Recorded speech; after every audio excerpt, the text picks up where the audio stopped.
First time I knew I was different, I was just a little girl. There was this boy I really liked. One day I finally got up the courage to tell him. He pushed me down in the mud. He called me ugly. I've been alone ever since, always waiting and hoping for that certain someone to come my way. I remember right after college, all my friends with their perfect boyfriends and their society weddings. Every time one of those bitches got hitched, I'd freak. Eventually they had to put me on meds just to calm me down. But then one day, in the asylum, I had a visitor. The gentleman's name was Calypso. He said if I won his game, I'd never have to be alone again. He said he knew where I could find my true love. How could I refuse an offer like that? After all, no one as pretty as me deserves to be alone.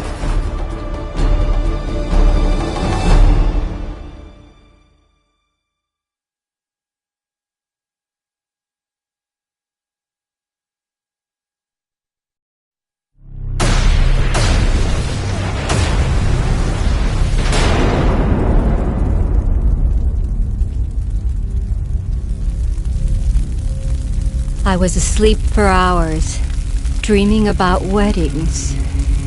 In fact, one very special wedding. I was one of the bridesmaids as usual. My friend Kristen, she was the one getting married. Can you believe what she did? She actually had the nerve to throw the bouquet to me, that little bitch. Looking back, I'm not sure it was such a good idea to come off my medication.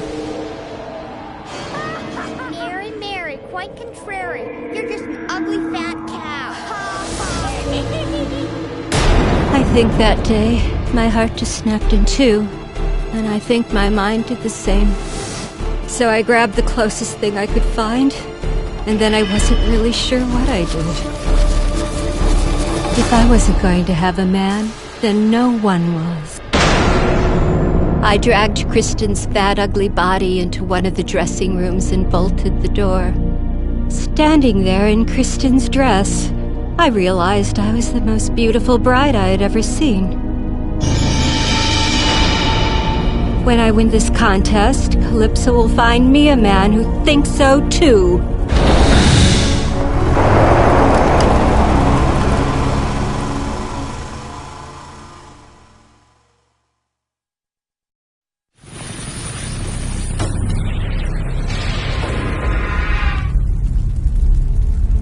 I'm sure there were quite a few sour faces in town when all the girls learned I'd won the contest.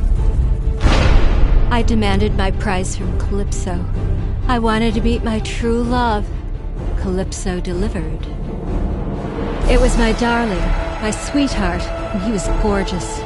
Calypso told me he had to make a few modifications, but what man doesn't need a little adjusting here and there? As he held me in his big, strong arms, he leaned in to whisper something in my ear. To this day, I still can't believe what he said. I will never love you. My God, I was so close. But this wasn't my true love at all. He wasn't anything like the man I thought he was. Certainly not good enough for a girl like me. My Prince Charming is out there. I know he is, and I'll find him. Even if I have to go through each and every man, one at a time.